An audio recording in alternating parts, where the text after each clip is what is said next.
Okay, we are live. Sorry, we were having technical difficulties today. My guest today is an LA-based violinist, film composer, and producer from the Huron-Wendat Nation in Wendake, Quebec. Her artistic and creative talents have led her to grace illustrious events such as Cannes Film Festival opening soiree for the premiere of Martin Scorsese's film Killers of the Flower Moon. She has garnered international recognition for her contributions to the film, music, and fashion industries, crafting impactful stories for film and television from her Wendat Records studio. She recently composed the score for season 3 of National Geographic's Life Below Zero, First Alaskans, and her interdisciplinary artwork has been featured in esteemed museums worldwide. And I want to welcome to the show today, Geneviève Gros-Louis. Hello, Geneviève. How are you? Cray. Hello. It's an honor to be here. Thanks for having me. Thank you. Thank you. So you're from a First Nation tribe in Canada, correct? Yeah, so I'm from Wendake, Quebec, and that's just outside of Quebec City. But recently just moved to LA, actually from Iowa, which is super random. But yeah, ended up here. All roads kind of led to LA, so I kind of had to follow that path, you know. And what do you think of LA so far? I mean, I've caught the bug. Like, I love it. The creative energy here is incredibly inspiring, and been making like lifelong friends in such a short amount of time. It's been a really beautiful experience so far. So I'm loving it, I must say. How did you come about coming to LA? Was it a job, personal? How did you end up here? Yeah, it's random because I was actually amidst moving to Paris at the time. And I was starting to get more inquiries for film scores, and everyone and their mother was telling me, why are you going to Paris? You should be going to LA because that's where movies are made. So I listened to them and I did that. And kind of in a 2-month period, when I made that decision, I up and left. I sold my house and I came out here. I had just my car full of my sound equipment and my cat.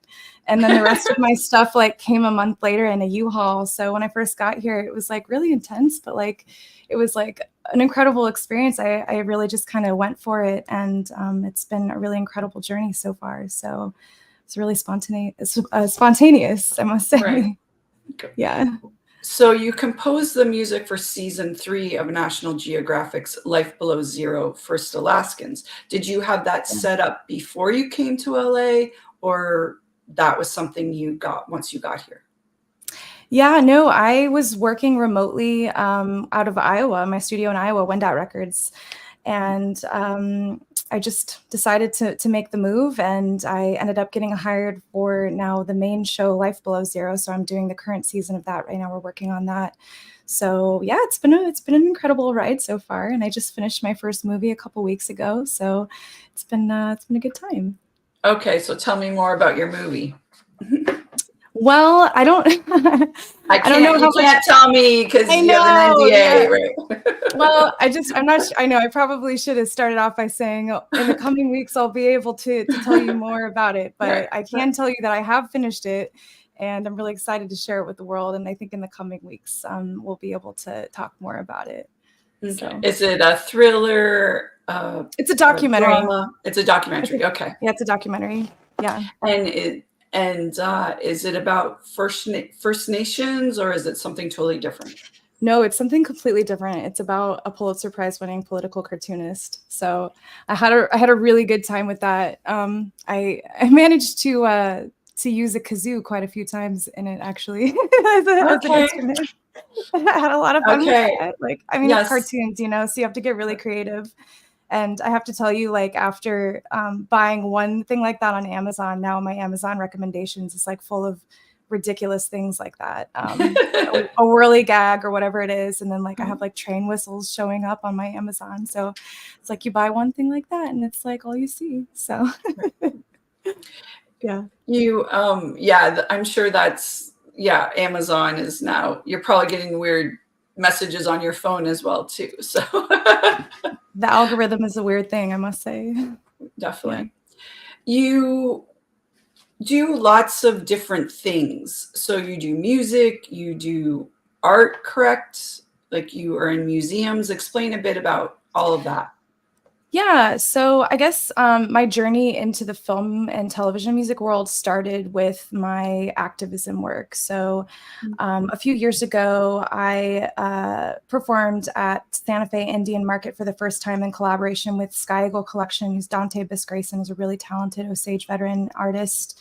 And from there, I connected with some other designers. And from there, I ended up going to Paris Fashion Week with designer Mary Kelsey of Mika Clothing. And we wanted to tell a really powerful story on this large platform. It was really important to us to tell an important story when we're going so far away, and we quite literally were like at the front doorsteps of those people who originally colonized our people. So Mary had designed this collection of red dresses, and the red dresses are meant to honor our missing and murdered Indigenous relatives. And if you're not familiar with that particular movement, Indigenous women, girls, and Two-Spirited people are murdered at a rate like astronomically higher than any other group of peoples. It's really devastating. It's very traumatic.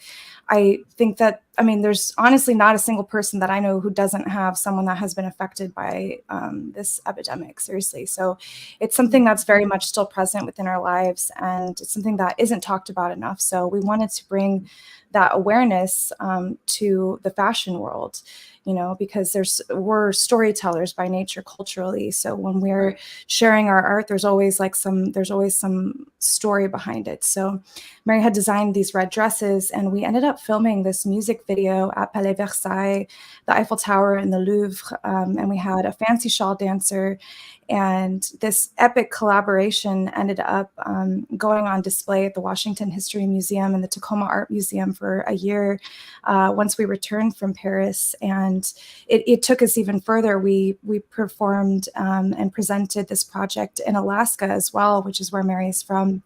And we were able to help raise $250,000 for a nonprofit that helps victims for justice against violence against women. So we're able to, through our art, tell this impactful story, but also able to bring awareness and even like help those in need. So that, honestly, that project changed my life because I was able to kind of see the ripple effect of what we were able to do. It was very inspiring to be able to work with other artists who are very passionate about telling these important narratives. And from there, I got an email one day in my website from National Geographic, and they asked me if they were interested in hiring me for their show Life Below Zero. And you get an email like that, and you're like, "There's no way," right? Yeah, I even looked up the credits, and I was like, oh, they totally did their homework. They put the right people, who signed up. Oh my God. This is real. Literally, it's kind of embarrassing now because I'm like, oh snap, it is totally real. And they're like, let's have a Zoom meeting. And I was like, sure, let's have a Zoom meeting. And then we did. And I was like, yo, okay, all right. This is for real. It's legit. It's legit. Yeah, it was crazy, and I was like just blown away. But they had seen some of my work that I was doing and had reached out. And it was, seriously, it was a dream come true. And it was, honestly, it was during COVID. So I started composing really heavily in COVID times because previously I was just a performer. I was performing with the Des Moines Symphony and an opera company. That's why I was in Iowa for so long. And when COVID hit, I went from 5 to 7 gigs a week to literally nothing for almost a year or something crazy like that. So just kind of dove heavily into composing, and it was it just kind of all happened and as it was meant to, everything just kind of snowballed, and I just kept going on that. As my one teacher says, work gets work. So when you put it out there, hopefully it comes back to you. Exactly. Were you always in music? Did you start out in music as a child? Yeah. Okay. Yeah, I was a weird kid. I was an orc dork. I started on the violin. Actually, I started on the piano and I didn't practice it. And my mom was like, we're like, if you're not going to practice it, you're not going to play it, you know? So I think I was like maybe 8 or something when I was playing piano. And then when I was 10 years old, I was telling my mom I wanted to play violin, and she's like, no, you didn't practice piano. We're not going to get you a violin. And then a few months like into me like begging for a violin, I had built a violin out of like a tissue box, some toilet paper rolls, and like a rubber band. Like rubber bands were my strings. It was all duct taped together. It was really pathetic looking, honestly. And I like made a bow out of straws taped together. You were very dedicated. You were very, very dedicated in it's getting a little this insane. violin. Honestly, my mom was like, hey, mom, look at my violin. The next day she took me to get a violin, and I literally never put it down. So I studied violin really intensely for 20 plus years, and I went to school for it. I'm classically trained. I studied at McGill University. Yeah, I remember. I'm from Canada originally, so I know. Yeah, that's right. That McGill is a very prestigious school. So congratulations on that. Thank you. Yeah, it was a good time. I really remember my time in Montreal very fondly, and it was it gave me the chops that I needed to do what I do now, which is now scoring for full orchestra. So it's so explain that. How did going to school prepare you for later on? Yeah, I mean, so what I'm doing now is I'm scoring to like full orchestra now. So having played in an orchestra for now 20 years or so, don't ask how old I am, please. I won't. We live in LA, so I do not talk about time or age. Like people Nobody go, needs oh, to know the answer. no. Like I always my math for time and age is like I half it and then I quarter it. So yeah.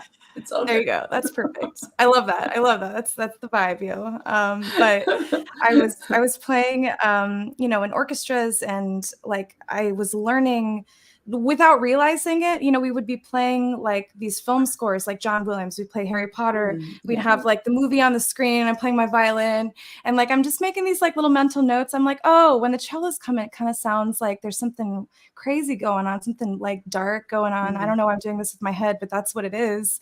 And like without realizing it, I was just kind of internalizing that. And I just remember over time doing these concerts for years and years, it always moved me so much.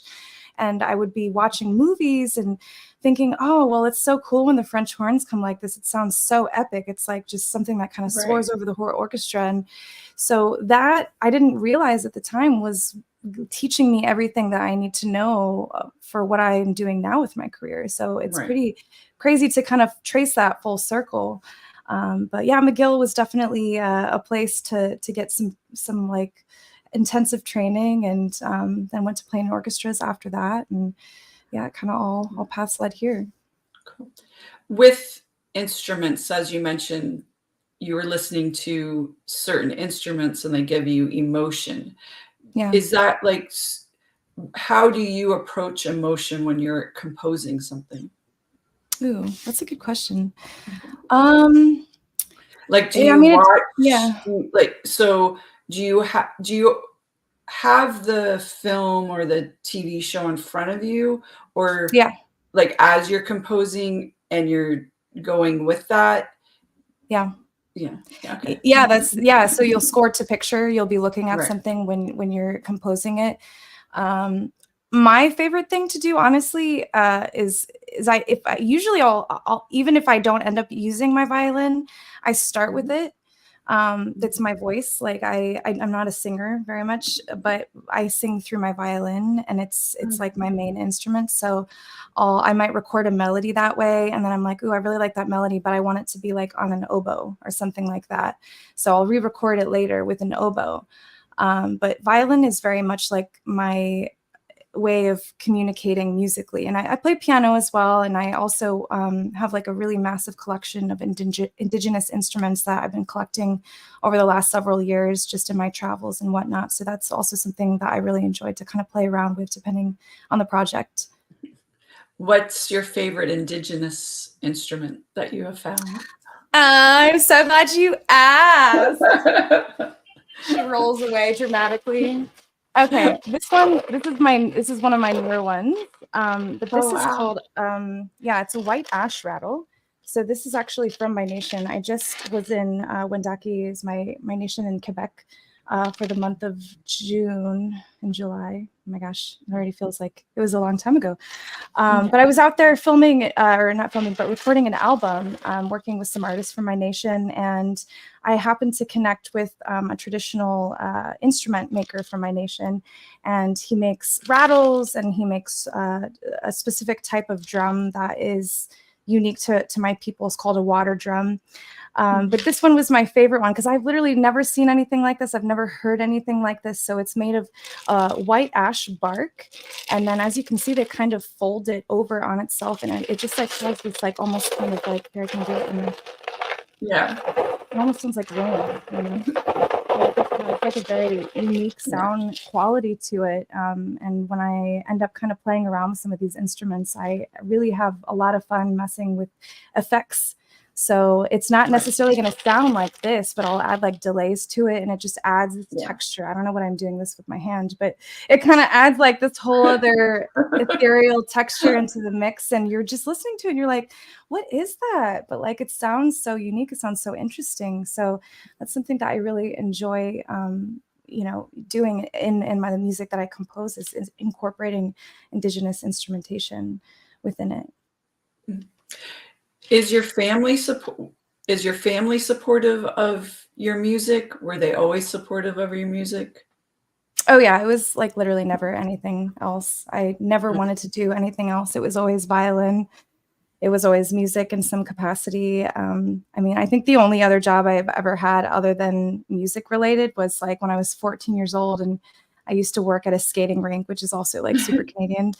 I was a competitive figure skater, so I'm with what? you. Yeah. Girl, me too. Okay. Yeah, it's like, tell me you're Canadian without telling me you're Canadian. Exactly. That's how you know. Yeah. But I was a figure skater, yes. Yeah, girl. Okay. All right. I did. I had Cool. some fun with that, and I did like synchronized skating and stuff. That was a vibe. Okay. Very cool. Yeah, very cool. And with music, has your path been somewhat, I don't want to say easy, but you just sort of flowed through it, or did you have obstacles?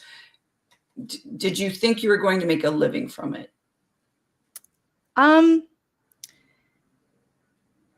don't know. I think the thing is that I just never stopped. I always believed, and I have been working so hard my entire life. I've worked really hard at practice.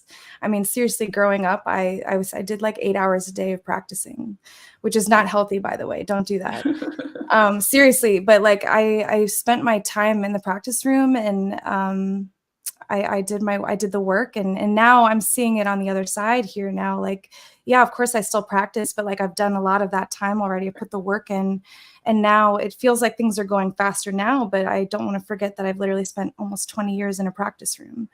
So yeah, I mean, I wouldn't say it's come easily. I've worked really hard for a really, really, really long time. I played in symphonies. I played in opera companies.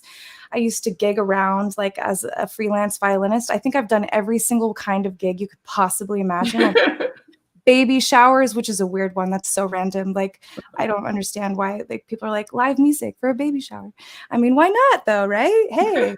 So like, yeah, I kind of hustled a little bit like as an event musician for a while. And then, like I said, when COVID hit, it was kind of the blessing in disguise in a way, at least for me finding my path as a film composer, because I wouldn't have started to dive into composing had I had all of those gigs, you know? So everything just kind of shut down, and I started writing, and I realized that this was a greater love that I had than even for performing live, you know? So that is where it began to really skyrocket from there. I found my true love.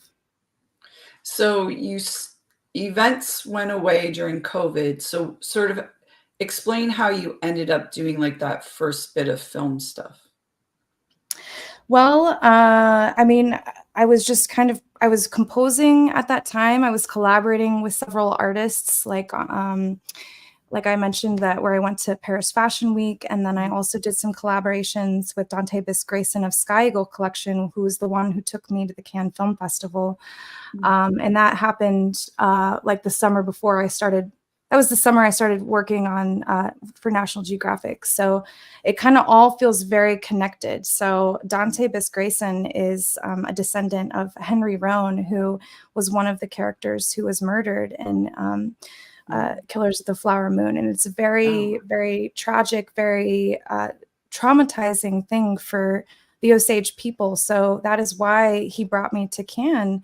The day before the premiere of this film, we had a special like event and ceremony to honor the Osage people and to honor the story behind the film, because it, like, as he said, he called it heavy medicine. It's something that carries a lot of weight within the community. It's something that it's very intense, it's very triggering as well. So they were proceeding, they were just trying to again, honor the survivors and honor the victims for this. So he commissioned a collection of pieces from me that I composed to perform for this event. And he created this collection of dresses, and he ended up spray painting live on stage while I was performing.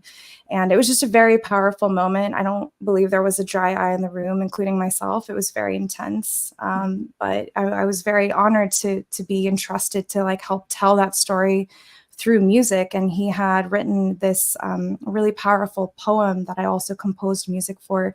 And I think honestly, all of these things are what brought me to where I am now. I mean, I was storytelling through music at that point, basically writing film music without the film, but I didn't realize that it was like kind of in the same vibe. And then as I started to actually do it, I'm like, oh my gosh, I love this. I'm like obsessed with it. And now that I have had a few experiences, I am honestly addicted to it. It's so much fun to be able to bring music, in the story to life through music. I think my favorite part is like kind of thinking up the instrumentation of a project and closing my eyes and like, what do you hear to help bring this visual alive, Right. So that's what I was saying about the kazoos. It sounds ridiculous, but it's about a political cartoonist. So like it kind of, it legitimately, it did, especially for that scene. But so you're at the Cannes Film Festival,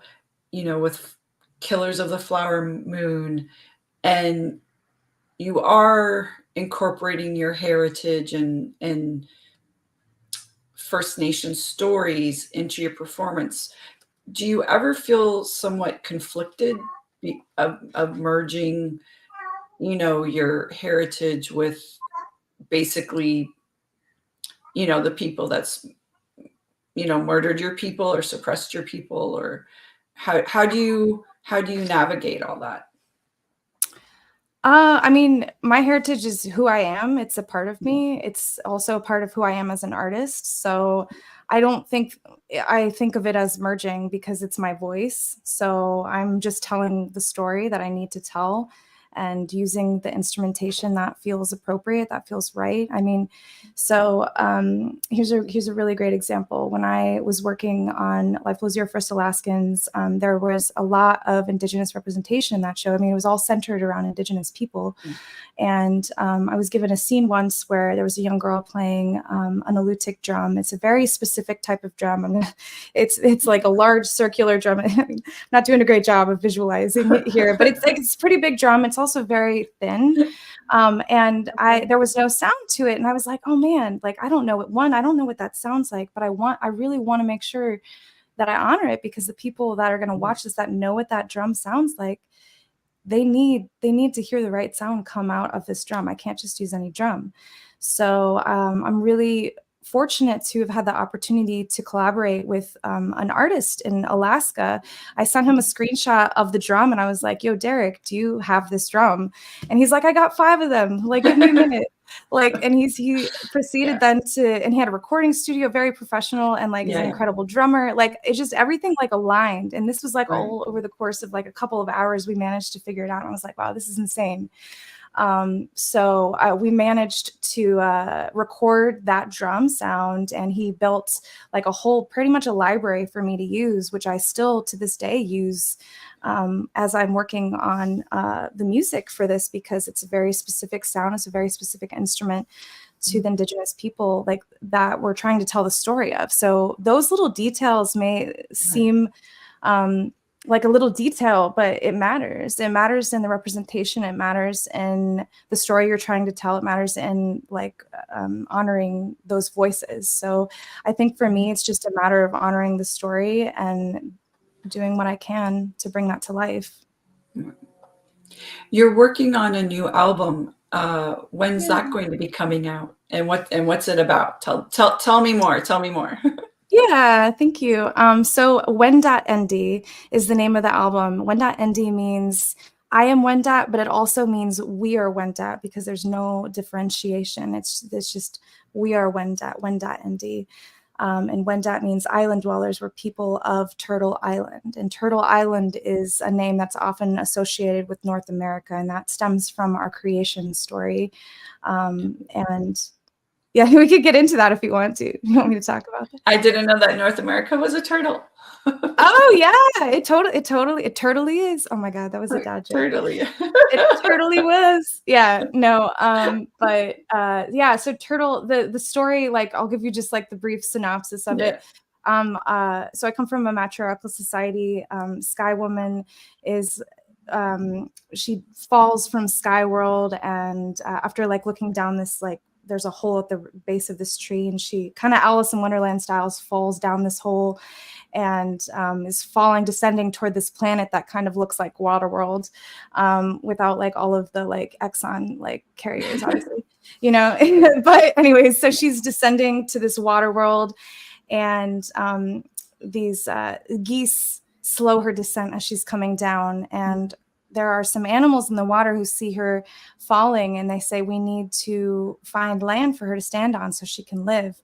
And then the animals then proceed to dive down under the water and go all the way to the seabed floor to bring up dirt to put over the back of the turtle so she can have land to stand on. But many of them died and they couldn't bring back the dirt. And finally, one of them made it back up, but he was dead. It was the muskrat, and he had this dirt in his hand.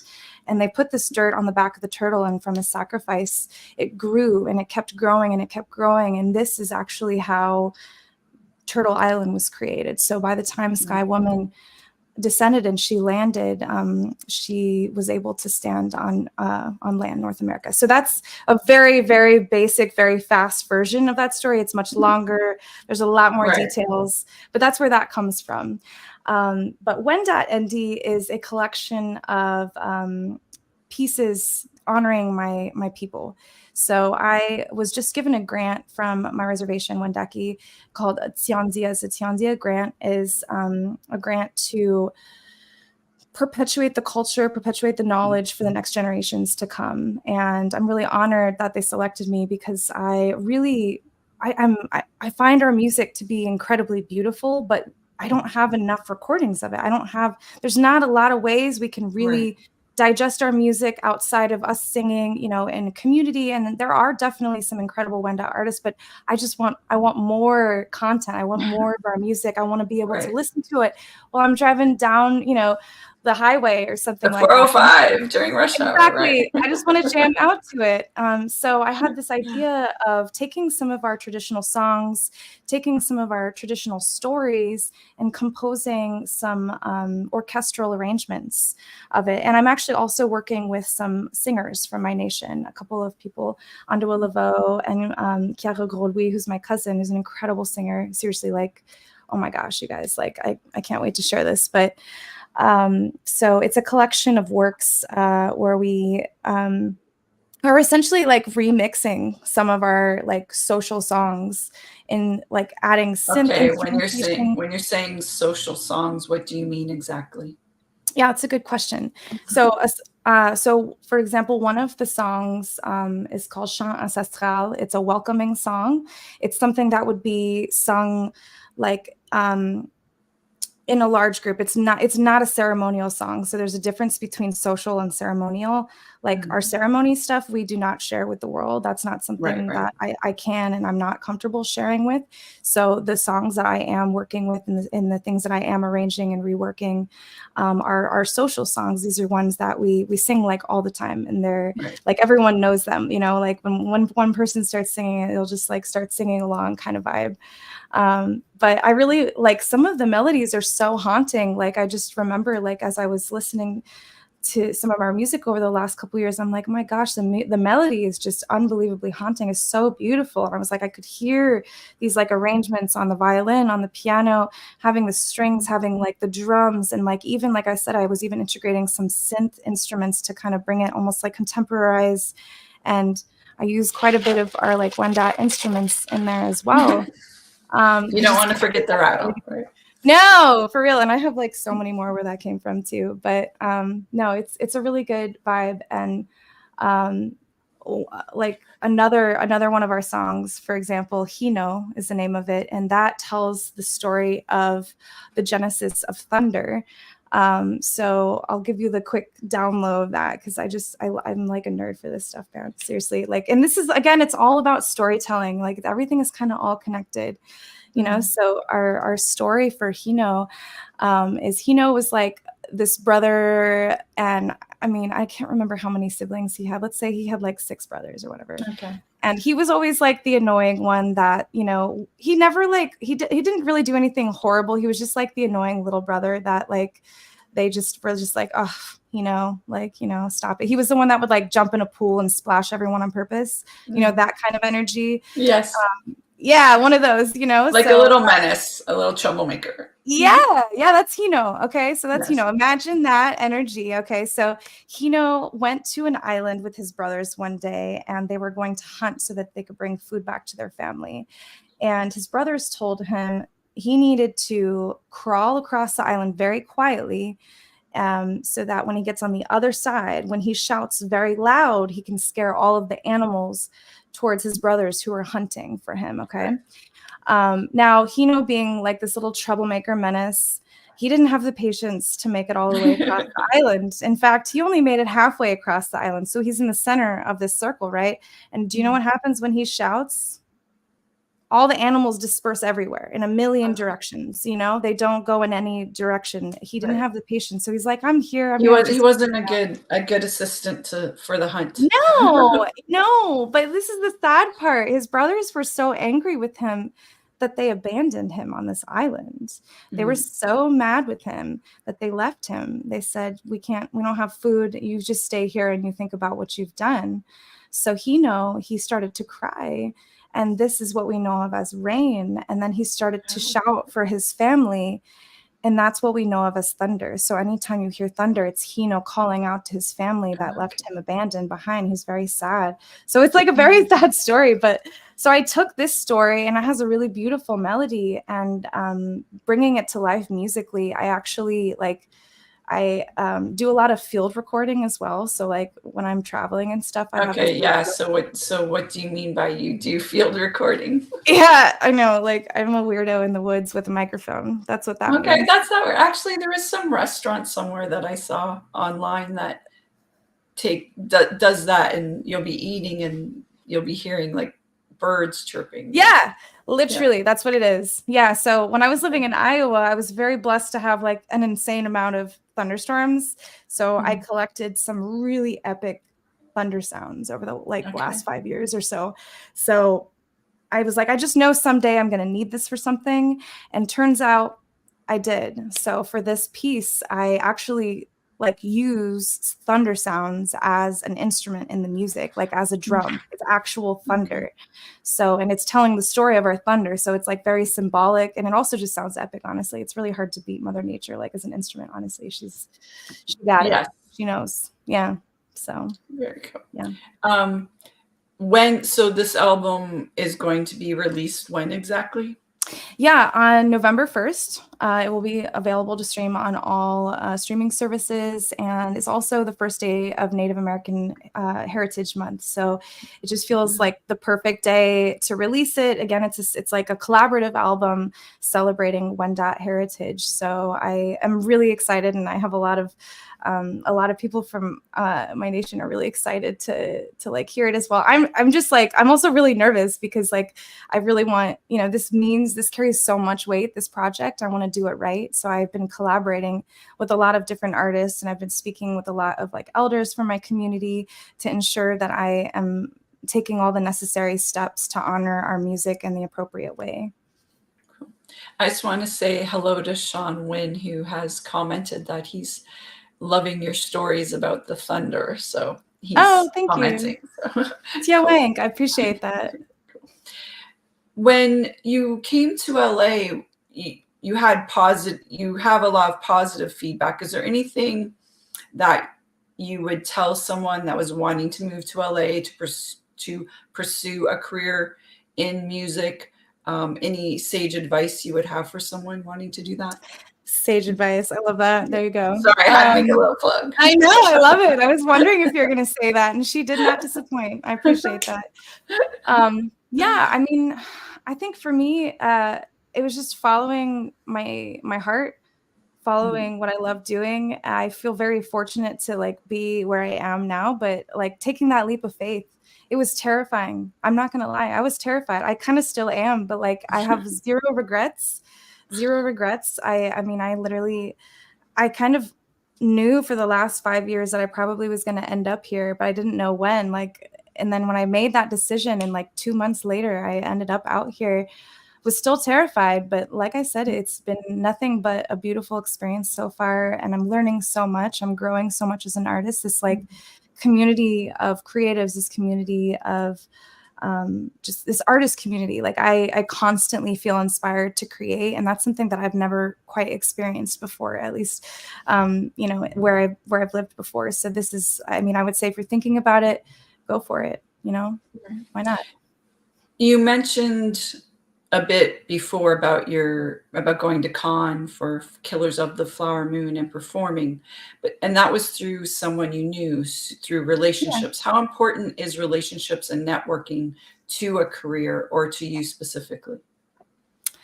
I mean, it's incredibly important. But I think for me, what it comes down to is making friendships. I want to work with people that I connect with. I want to work with people that I can laugh with. I want to work with people that I feel inspired with, that I can grow with. And I feel like that's how we got here is by finding people that you vibe with, people that you can create with and continue to create with. That has honestly been like life-changing, so make friends and make art with your friends and see where that takes you. When someone comes to you with an opportunity, how do you decide what to say yes to or what to say no to? It's a good question. I mean, I don't know. I feel like I'm really fortunate to be able to work on things that I want to work on. I mean, I enjoy a challenge as well. I enjoy trying new genres and different projects of that sort. So, I mean, I feel, I don't know. I don't really know how to answer that question. I mean, I've just been really fortunate enough to have like some really awesome things come down the pipeline. And I'm like, absolutely, let's do it, and if not, then, we'd be honest about that as well. So. No worries. You don't have to answer every question. I mean, sorry. Is there someone that's been very pivotal in your success or driving you towards your career? Anyone you'd like to give a shout out to? Yeah. My violin teacher, honestly, he saved my life, like with music. Seriously, like Vernon Summers was his name. He was a violinist with the National Symphony Orchestra at the Kennedy Center for, I think, 40 years it was. Oh, wow. But when I started studying with him, I was in, I believe, middle school, and he became like the closest thing to a dad that I ever knew. I kind of came from a traumatic like upbringing, and he created a safe space for me, which I think is why I also ended up pouring my whole soul into my violin. And he saw that, and he created this space for me. And because of that, I just like fell in love with the violin. And he created, I don't know, he taught me how to be a musician, but also he taught me how to be an artist as well, which is so much more too, like how to respect yourself as an artist and how to grow as an artist and how to collaborate with others. I would not be here if it weren't for him. So shout out to Vern. That's very sweet. Thanks for sharing that. When you, sorry, when you approach a project, and you were just talking about collaboration, how do you stay true to sort of what you want to do, you know, with the music, versus like you're working for National Geographic, to what there's, you know, is there ever a conflict in what your vision is compared to maybe the producers of the show? No, honestly, I think it's very much like I said, like a collaborative experience. So like there are discussions, like I'll work with editors and they'll kind of tell me the vibe that they want, you know, but I understand it and I see it. And I feel like honestly, in those moments, I'm learning in those moments. Like I want to know what they see, what they hear, as I go into a scene or something like that, because it can help guide me. And I mean, I can learn in those moments, but I've never had an issue not doing something that I'm like kind of hearing, because I feel like this is such a process of like artists coming together and people respect each other's like artistic like opinion.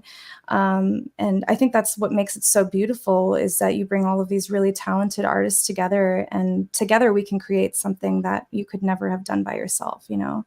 So there's very much a sense of community and camaraderie in that way. Are there any performances that are coming up for you anywhere? You know, I just had several actually. I am back in my studio right now for a bit. I'm sure I have some coming up, honestly, off the top of my head. Actually, no, I do. I have one in coming up in November, I think, in New Mexico. I'm doing a Indigenous music and tattoo festival out there. And then just a bunch of other random things coming up. I think I'm hoping to do something out here in LA for my album release. So stay tuned for that. But otherwise, okay. I just kind of had like my full summer of like shows. I was just in Santa Fe for a week for Indian Market, which is like the largest Indigenous art, music, film festival in North America. So I had several performances there. And then I just did a show at the Tacoma Art Museum with Mary Kelsey from Mika. So it's like, now it's time to kind of like settle in, and I have to finish up some of these projects that I have in the works, but I'm really excited to be back and to really dive into it. With National Geographic, you started on, I mean, it's the same overall show, but you've gone to different series within the whole. Can you explain that? I don't know. Yeah. If I'm explaining it very no, well. It's okay. I understand the confusion. So last year I was working on Life Flow Zero First Alaskans, which is a spin-off of the main show. So there were a few spin-off shows. That was one that was very specific around Indigenous people, Indigenous First Alaskans. Now I have moved to the main show. I think it's the 13th season that I'm working on right now. So that one has been around for a minute, and we're actually like up for an Emmy right now in cinematography. Oh, wow. So it's pretty exciting. That's amazing. Yeah. And you're doing the next season of that show. Yep. So I'm working on it right now. Yep. Okay. Yep. Very cool. Congratulations. I hope Thank to you. see you guys win an Emmy. Yeah. And how do we find you online? Where do we go? Yeah, you can find me on social media at The One Woman Symphony, or you can find me on all of the music streaming platforms under my name, Geneviève Gros-Louis, which I know is a mouthful, but thank you. Thanks for trying.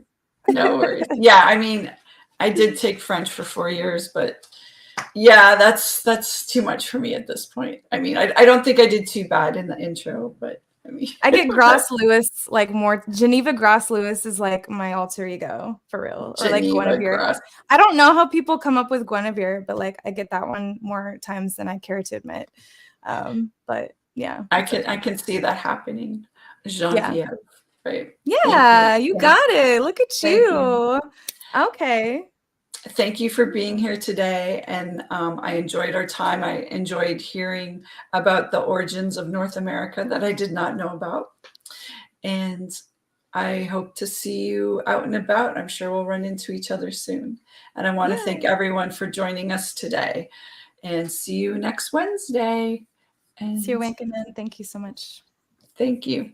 Thanks. Thanks.